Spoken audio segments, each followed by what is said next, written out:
Hi, everyone. I'm Rico. I'm the president and CEO of the Emporium Live. And we're here because we bridge the gaps between venues, bands, and fans. And one of the ways we do that is by bringing industry professionals and artists on and talk about their background, get their story, as well as their professional experience, and share that with you as a resource. Um, Today we have Mark on, and he's Boston's live music producer and a writer as well. He is Hello. involved with Here Now Live out of Boston, and today we'll be discussing where Mark got his career start and how he got to where he is now, as well as what the day-to-day lifestyle is for a music producer, and what they do exactly, and dive into the best practices of how artists can properly reach out to a music producer and work with them. Things like how far in advance and what to include. And some key points of interest music producers actually look for when working with artists. And please remember the floor is completely open. If you have any questions throughout this entire interview, we're happy to answer your questions live. Yeah. So, Mark, if you want to give a brief background of yourself and what you've been working with and how you doing during the coronavirus. Been doing Here Now Live for like 16 years now. I've always been in the music industry one way or another. I went to Northeastern I was in the first class of their music industry program back in 1991. And I started there and got a job at a record company in New York City. And from there, I tour managed some bands and I opened up a recording studio called Throwdown Productions. And then I got into live music promoting and producing live shows. And it's the reason why I kept local at the time and got off of touring was I had my son 15 years ago. In about 10 days, he'll be 15. So when that happened, I decided to keep everything local. And it's worked out really well because I really found some of the best musicians I've ever seen or heard in my life, all being a part of it. So yeah, that's huge. You and your son almost share the same birthday, huh? Same month. Yeah. 15 days apart. He's on the 30th. I'm on the 15th, and he's a good kid. And we're getting used to just me and him right now, kind of doing the schooling thing and working from home. So spending a lot of time together. Not a bad thing. Yeah.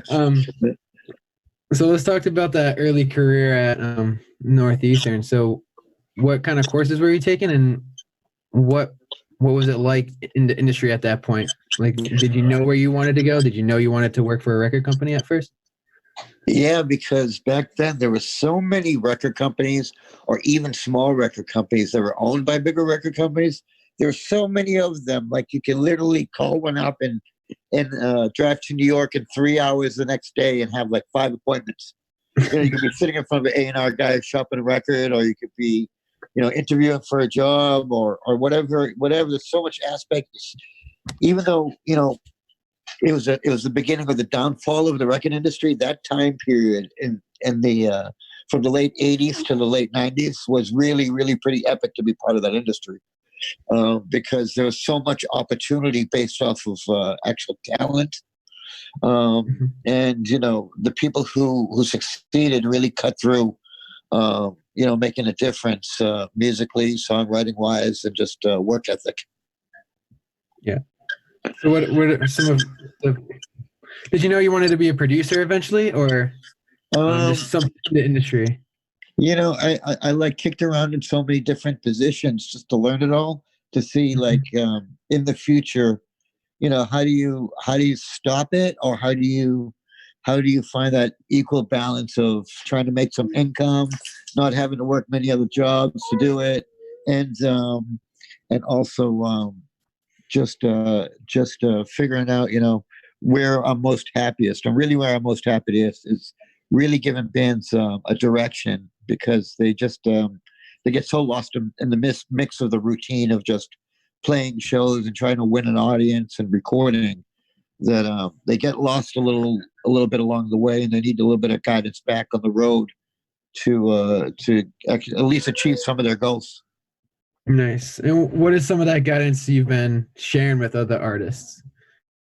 I mean, really, it's just really having as much material as possible, Mm-hmm. and just constantly writing. And when you put on shows, make it really unique. Right now it's kind of crazy because you have national bands that are huge, that people have hundreds of thousands of fans putting on live, YouTube or Facebook concerts every night at 6, 7, 8 o'clock. The same amount of time, the same time that all the local people are doing it. Exactly, thousands of local people across the whole country doing it at 6, 7, 8 o'clock, and it's like they're all competing against each other. And All it's right. kind of stinks because what gets mixed, what's get lost in that mix, of that abundance mix, is that for somebody to really shine through any of that, they have to really step way above and beyond in performance and visual, the visual effects, even though you're doing it like we are right now in our home. Mm-hmm. We really, really have to shine through and step up. And I thought I would see lots of that. I haven't seen a lot of it, though. It's really, really weird that if you would have listened to everything together, it would probably all just sound the same. So it would nice to see a little bit more originality in there. Yeah. And somebody really, really going for it. Really, really going for it. Yeah. Yes, it's surprising you don't see that with like some of the larger artists that would have that capacity to do something like that, Yeah, that's right. That's right. Even with them, they're just doing basic, shows, or a couple of songs they recorded right before this ended. It's pretty boring, I mean, I heard Fish have something going that's kind of cool on Monday nights or something, and they had like a listening party. I thought that something like what they did was they had a listening party for their new album, kind of out of the blue, and that was kind of cool. And they got a lot of people to hear that record. That I think they announced it the day of, and they got hundreds of thousands of people to listen to that record that way. That was kind of cool. That's unique. I think they were one of the first ones to do it that way. Yeah, you can see a lot of people starting to emulate. Yeah. So what was the record company you first started with? I was assistant A&R at Polygram Records in New York City.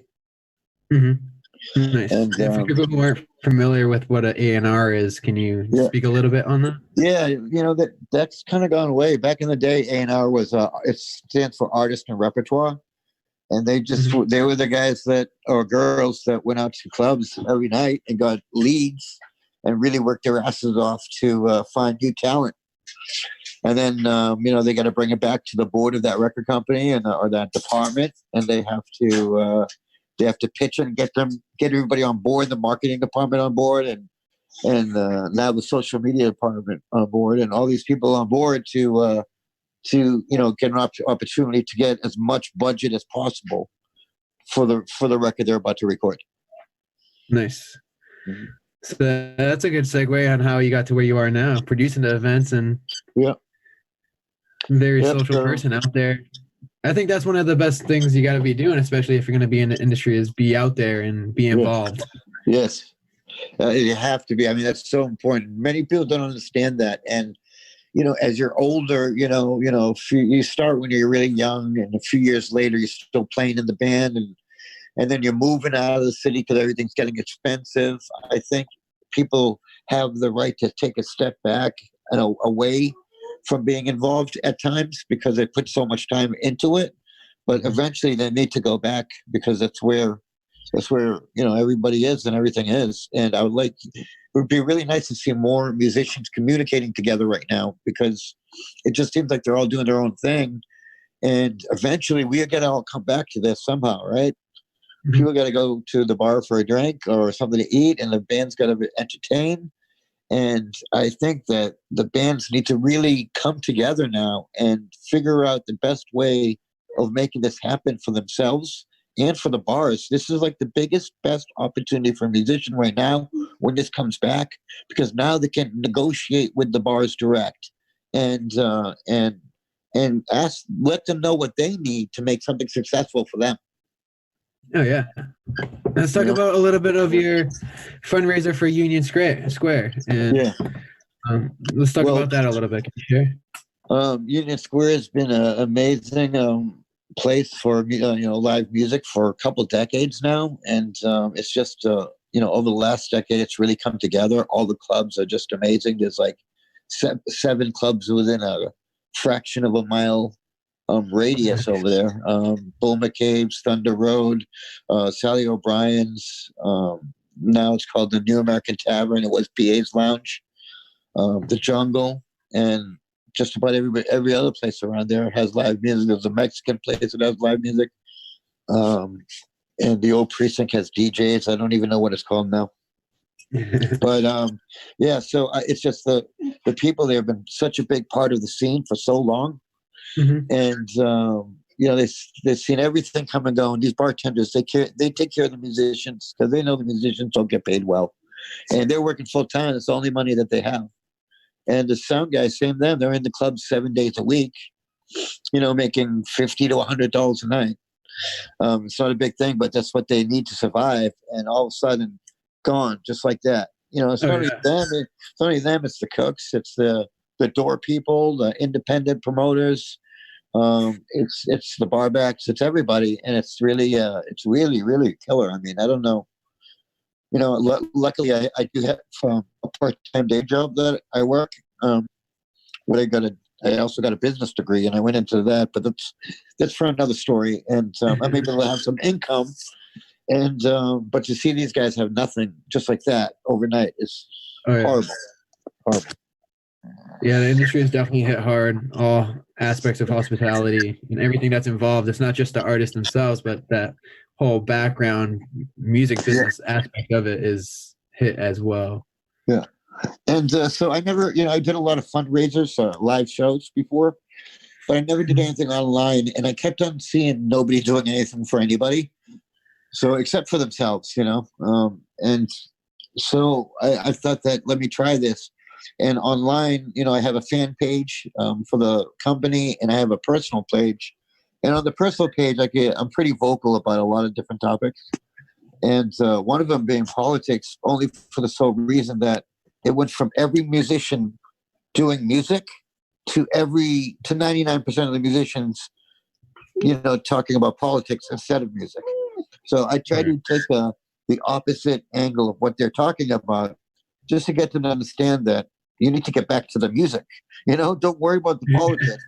I mean, the politics is going to work itself out, but worry about the music and stick to the music, and don't worry about having an opinion about everything, because what's going on right now is really out of control. And I feel like musicians really need to get back to entertaining people, and they can talk about what they believe in through their songs. Yeah. When Facebook now has become just a completely political asylum, like music has become such a minute difference in what people do on Facebook now. And a big problem that was all those musicians who just decided to take a political stance instead of continue to concentrate on music and the music scene itself.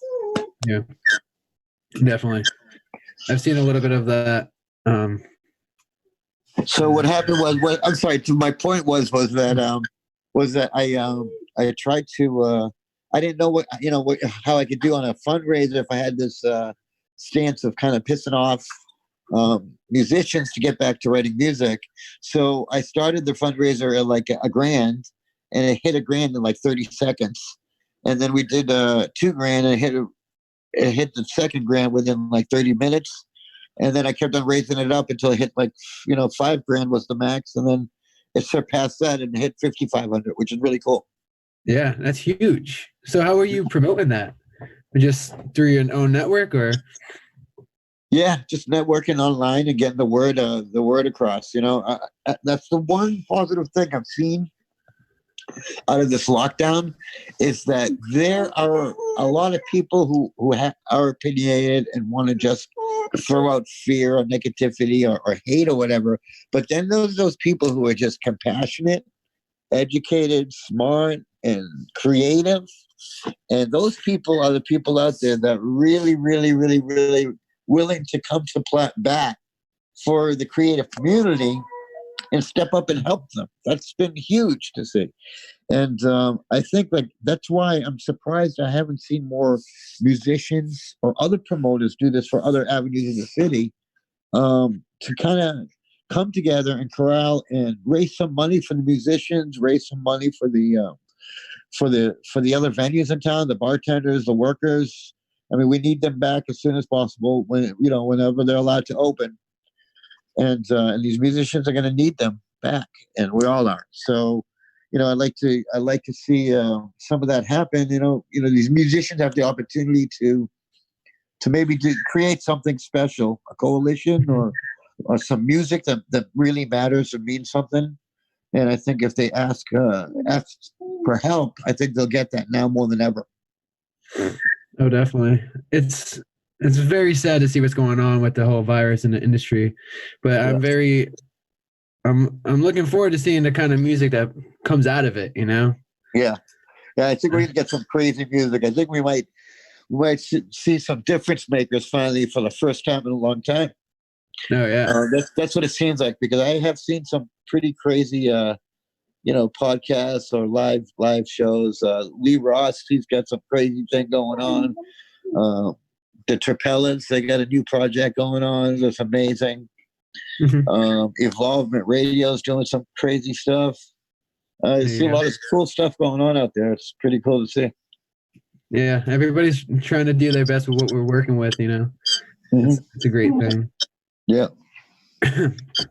So you went from college to a record company, and then you kind of brought it back home. Are you a Boston native? I am. I was born in until 7 years old, in Boston on Mass Ave. I was born at South End Hospital there. Okay, cool. Long time ago, and right on Mass Ave, and then I ended up back there for college. I started at Northeastern. I went back there for college, and I was living in an apartment on Mass Ave, 512 Mass Ave, and it was like two blocks down from when I was born. We lived in an apartment over there, right around the corner where the train station is.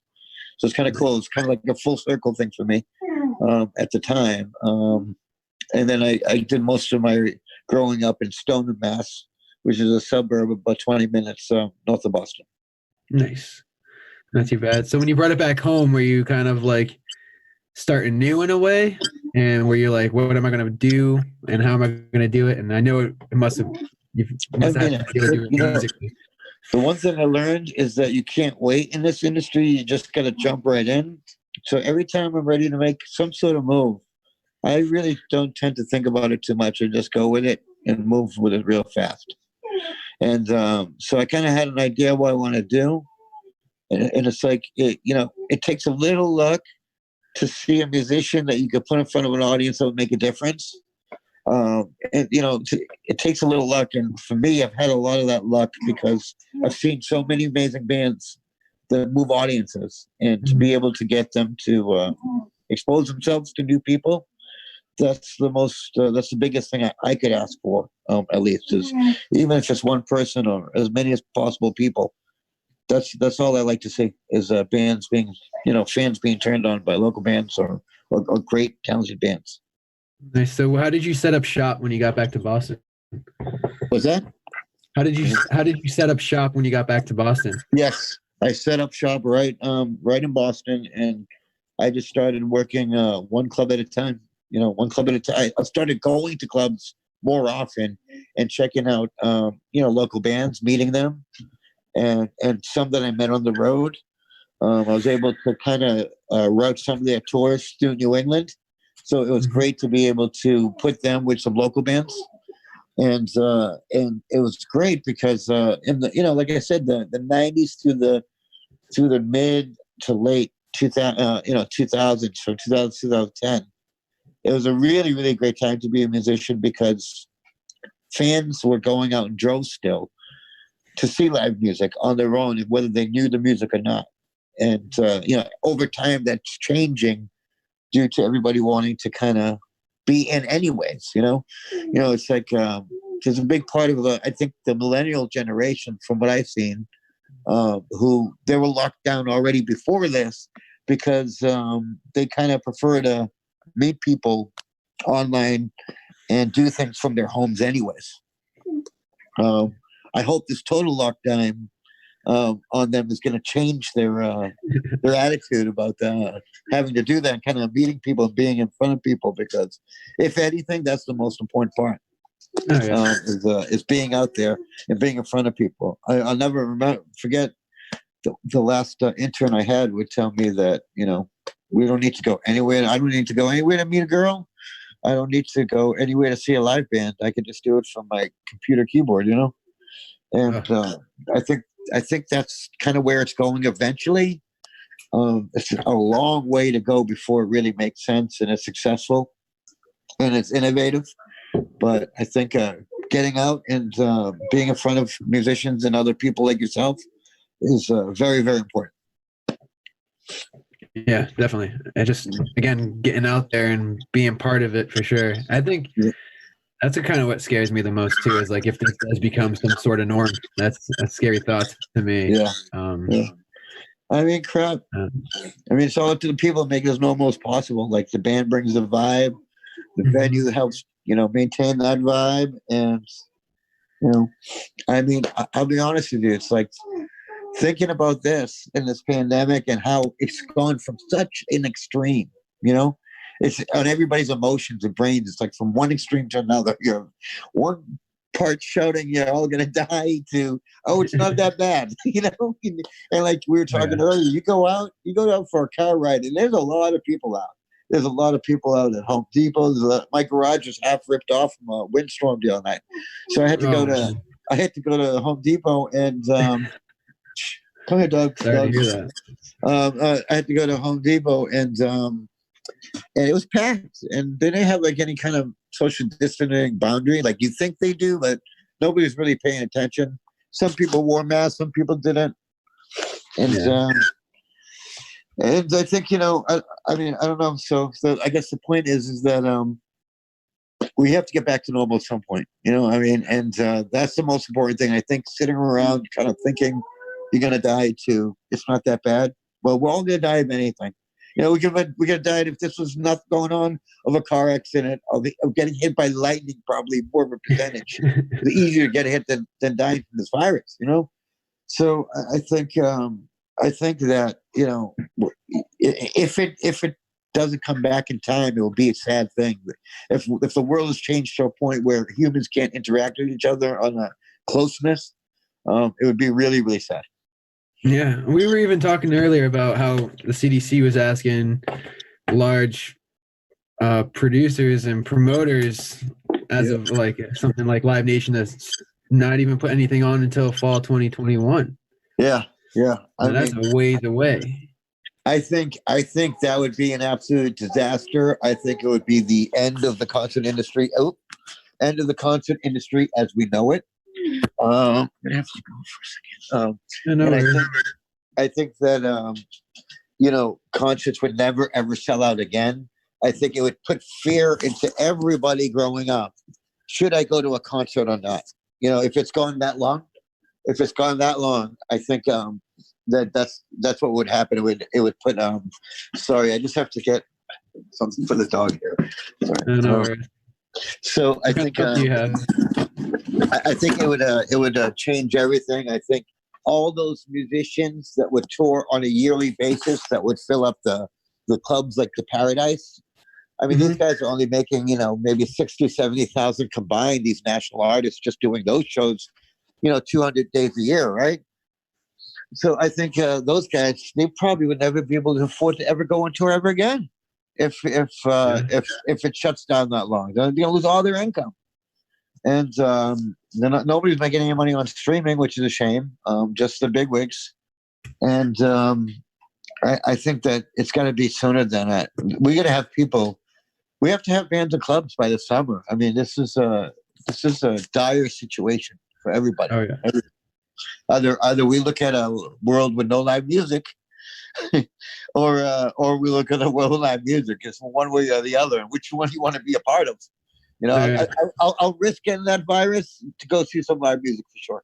Yeah, it's going to be an extremely interesting dynamic between everybody and set up. That's Yeah. Yeah. It's something to think about. So it's good to see, it's good to see local bands, some local bands really, really challenging themselves. Like Michael Byrne, you're having a new album come out yesterday with a lot of amazing guest artists, reggae artists from all over the world.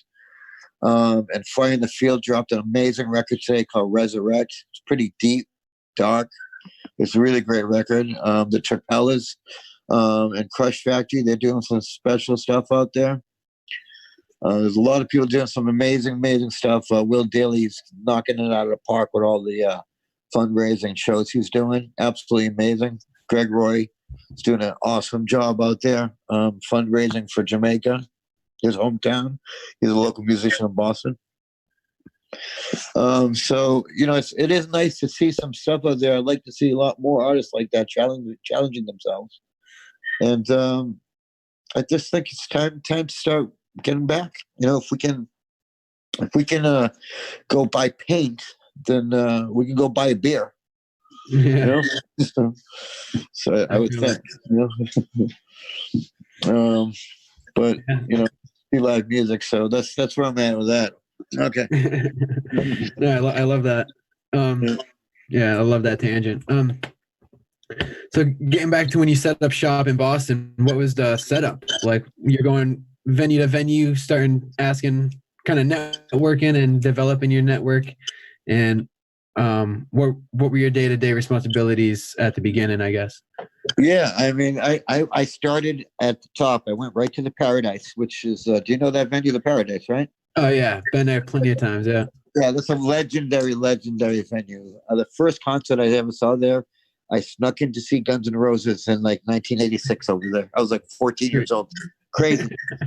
But that's how legendary, way back, way even before that, legendary venue. It's so I started there, and I just I contacted their talent buyer, and he asked me if I knew of a local bluegrass band to open up for Railroad Earth. And this is when Railroad Earth first came out. So I didn't even know who Railroad Earth is. And I go on MySpace and find them. Right? So I'm on MySpace, I find Railroad Earth. I'm like, wow, these are like Bluegrass Dead, which I love that stuff. So I did. It took me a while, but I used what social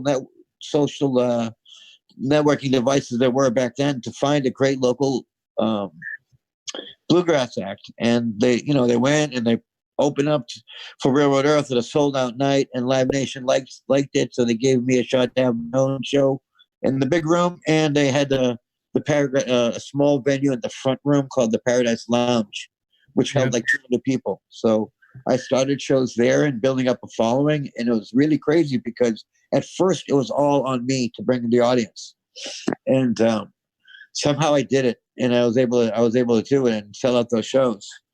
And then when I got to the big room, it was easy to help the bands do what they needed to do, what I needed to do to make successful shows happen. So we would be reaching out to press constantly. We would be on the street at the colleges selling tickets.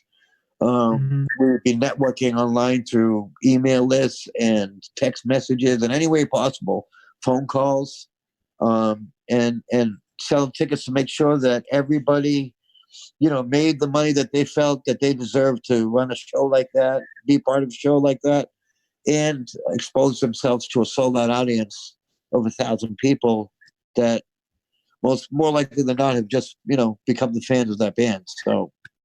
So it was it was really, really great because I was doing as many as I could, and it started at the Paradise, and it just went from there to Bill's Bar and Lounge, the Brighton Music Hall, Hard Rock Cafe, every venue, Middle East you can imagine.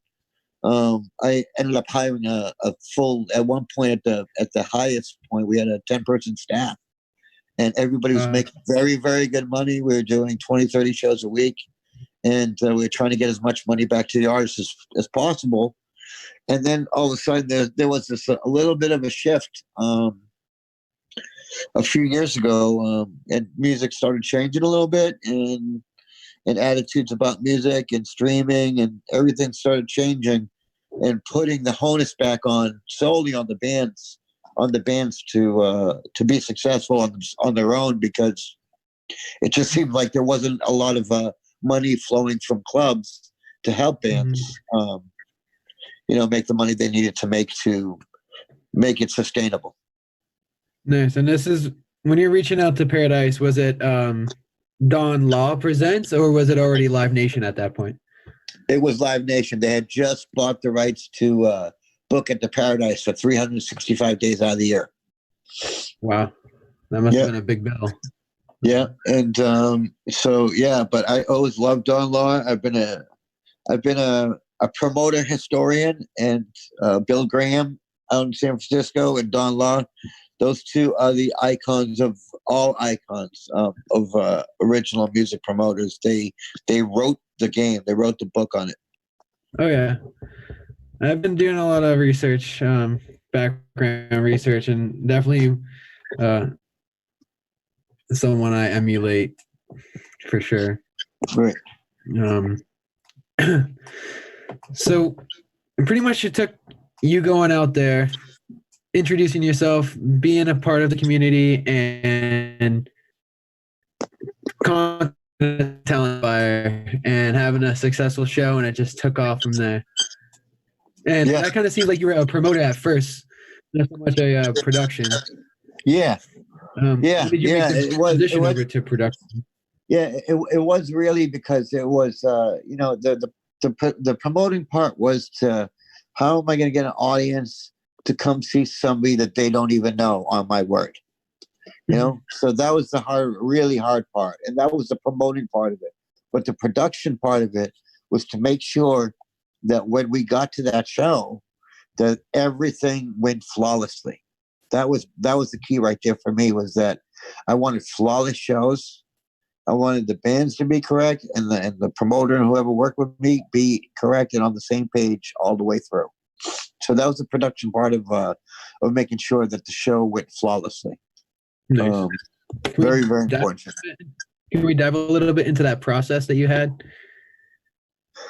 Yeah, I would always be at the shows, ahead of time, and make sure that the venue knows exactly who the bands are, the sound people, and what instruments, that they get a stage plot in. And I would communicate with the bar and let them know what kind of shows we got coming in. And I would communicate with everybody involved until showtime to make sure that everybody's on the same page. So when you're dealing with handfuls of bands for shows, that's a lot of people that you have to stay on top of. And then add 5 or 6 or 7 or 10 more shows that weekend that you're doing also. It's a lot of communication. It's a lot of communication, and it's a lot of communication organization, because you have to just store this stuff in your mind or somehow in I don't know, some note system, which I don't use. Sometimes I'll just write down on like messages and take a picture of it just so I have it. And I'll just send a message to myself, because there's just a lot of communicating when you're dealing with 50 or 60 bands a week, times 5 band members each, and they're all in the same email, and a lot of asking the same questions. It's a lot of work to organize that. Yeah. And but I love doing that, because I know that if I did my job and if they do theirs, then they're going to get the show that they've been wanting to do forever. And if it's every one of my shows that ends up turning out like that, that's just all I live for all the time for that. That's what I want, is I want that success. I want them to say, that was the best show we've ever done. We want to do more exactly like that. Nice. Yeah. Nothing like putting a show together and seeing all the smiley faces and everybody on the backside having a good time as well. Right. Yeah. That's what absolutely it's really about. So I guess excuse me. So when a band is working with a producer, what is a proper way to reach out, and what should they include?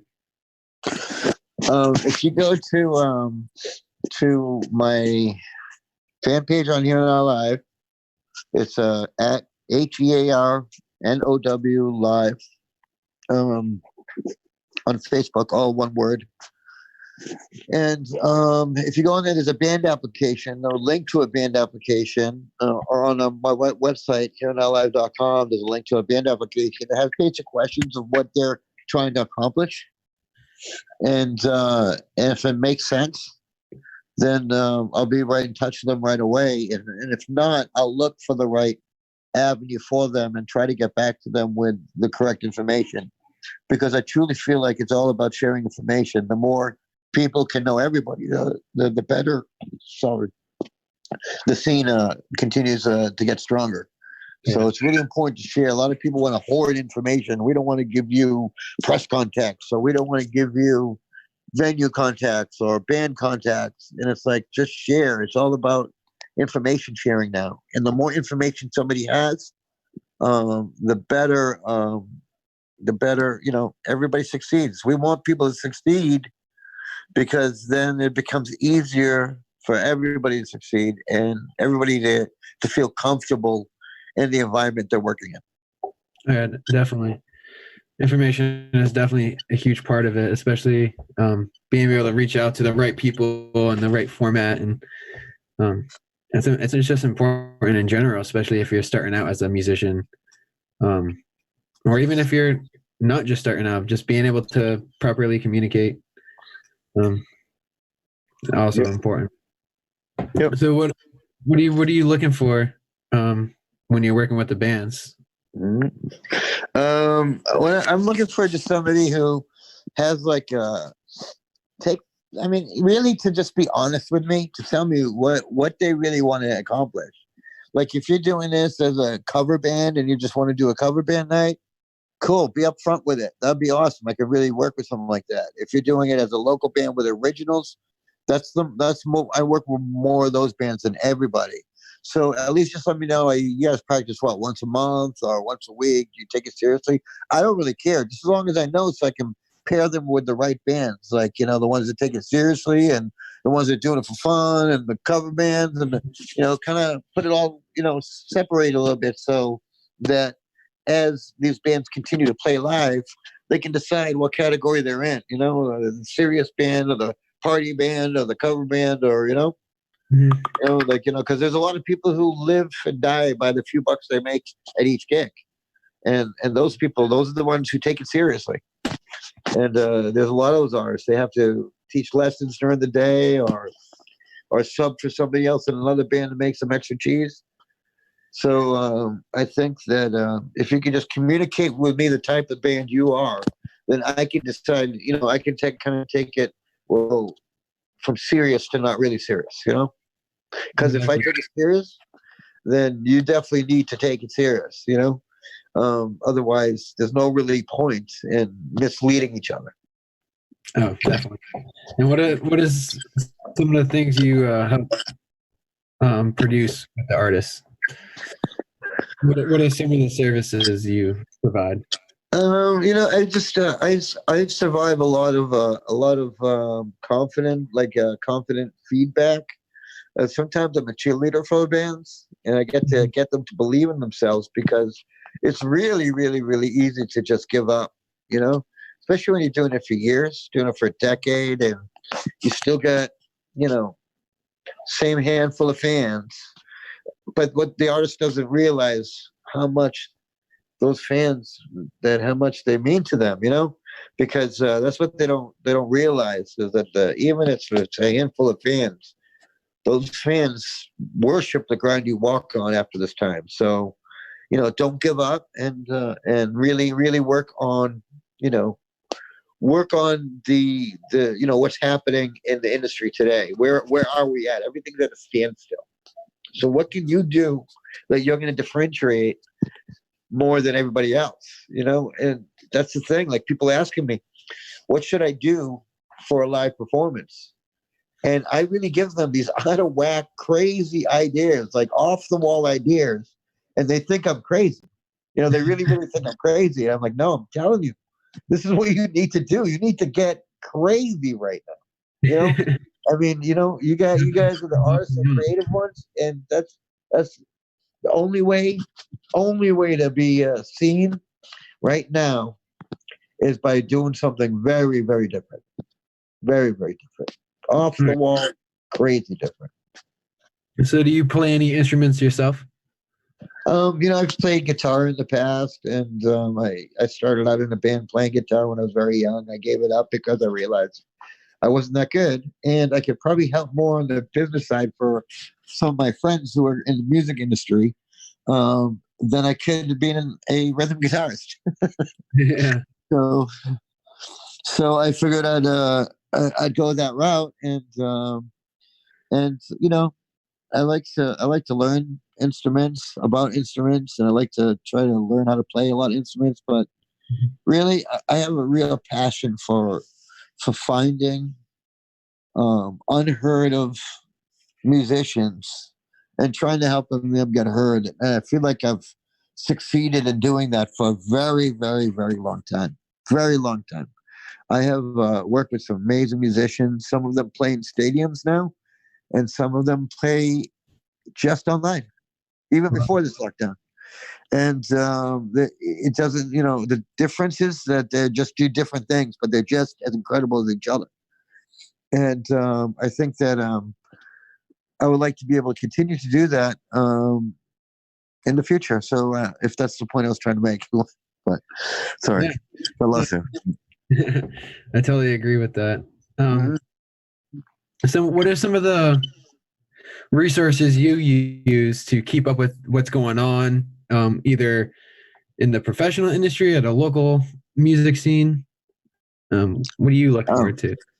I look for communication as much as possible. I'm constantly reading all the local bloggers, all the musicians that are doing something special or releasing music or doing live performances, and the bloggers in the industry. I know a lot of people in the music industry still at record companies, at publishing companies. I communicate with them all the time, see how things are changing. And I really like to be ahead of the curve of what's coming next in the industry. And the only way to do that is simply doing research and communicating, finding the articles, finding the writers of the music industry writers, and finding what bands, labels are signing, what bands are becoming creative, and how. There's so many avenues of things these days that if you're not on top of it, it's hard to get left behind. And it's a shame for bands that have to do this on their own because they get caught up in the difference between, do I stay true to my music, or um, do I have to say, you know what, I might not write a great song. I'll put a couple hours into that, and I'm going to go put like 10 hours into social media marketing. It's like, you see like where is that going to change and end, that avenue? Like, when will it become back to just the creativity? I like to see bands and help bands get back to just having to rely on that and not on branding, because branding is just like, I don't know, it's just BS in my mind, and it just means nothing in the long run. Nobody's going to remember what you look like. They're going to remember what they heard. Exactly. Yeah, definitely. They say your story is everything, and then once they hear your music is everything. Absolutely. For sure. Yeah. Yeah. So, yeah. Go ahead. I'm sorry. Go ahead. I was just gonna ask, what are some of the local blogs that you've been reading to in the Boston area? There's always Ryan Smashing Life blog. Ryan Spalding. He's an awesome blogger. RSL blog. There's who I really like is Kaye over at Dude 617 and that group. Those guys, man, they are like the mecca of local music information. Do 617. Anybody who's a musician or a music fan, if you're not signed up to that by now, you need to be, because you can find so much information on local music. Nobody has that amount of music, that information anywhere in any kind of database. It's at the shows, the promoters, the venues, contact information, tickets. It's just absolutely amazing resource. They have blogs. It's really, really, really my favorite. So there's many out there Nice. that I do follow. But Yeah. those are two of the best ones.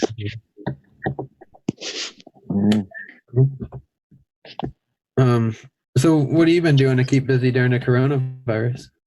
Well, first of all, I've been trying to be good, and I've been trying to, raise the money. The fundraiser was really a big part of that.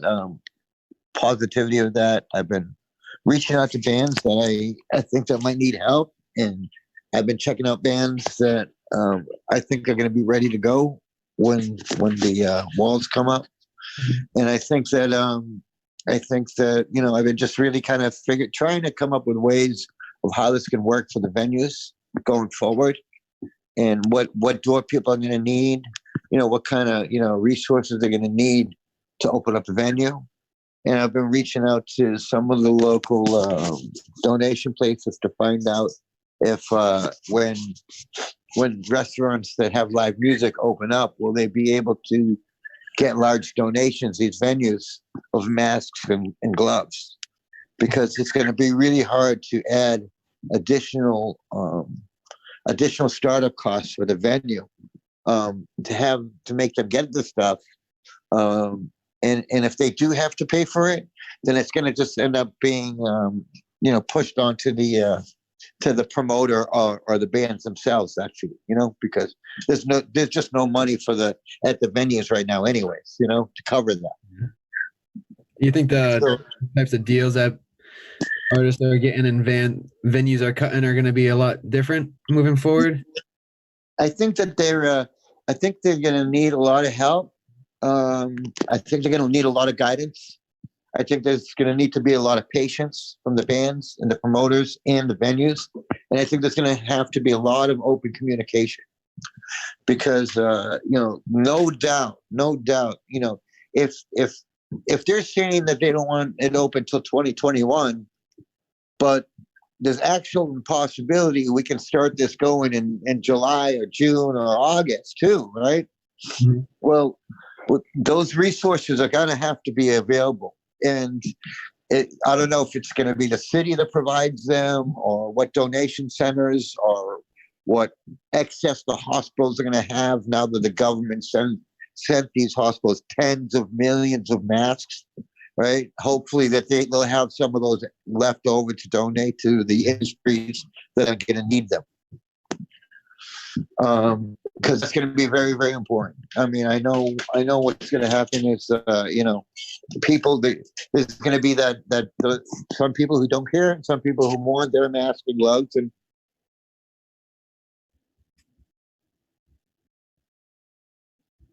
I don't know. You seem to cut out on my end. Okay. Oop, did I cut out? Yeah. You're still back. You just cut out. Okay. Yeah, last thing you kind of mentioned was the venues getting masks and gloves, and there might be some people who don't care, or some people who do care and would like that. I mean, I really don't care. I just want people to feel comfortable. If it takes them wearing a mask to feel comfortable, I'm okay with that. Probably be a cool music video. I'm sure there'll be a lot of good music videos that come out of that. So it'll be kind of like this the end times video over and over again. People with their crazy masks. Be like an insane clown posse show over and over, I think.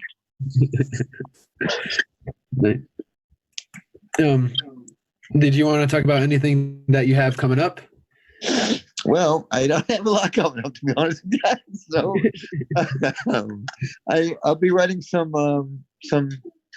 live album. Some album reviews. Some of them are live albums, and some of them are studio records. I'll be writing up a few of those, and I'll be continuously communicating with local bands, and I'm hoping to get as many people prepared to be ready to play again as possible. I'll be reaching out to clubs like I have been, and communicating, and hopefully being a driving factor of getting music back live and at least Union Square and hopefully beyond. Nice. So where can we find some of your writing? Live music news and review.com. I have a few things out there, and I'll be posting them on all my social media sites. Instagram at Here Now Live, Twitter at Here Now Live, Facebook Here Now Live. So we're pretty much everywhere, and that's where it'll be. Right, sweet. And last question. We're going to start closing out with these ones. It's Okay. What inspires you to be doing what you're doing within the music industry? Well, I realized when I realized I wasn't going to be that great. All right. Well, I saw Prince play at the American Music Awards. I think it was. He did Purple Rain, and it was 1984, and I was like 12 or 13 years old. And as soon as I saw that, I was like, forget about it. That's what I want to be. I want to be a rock star or something that has to do with music for the rest of my life somehow.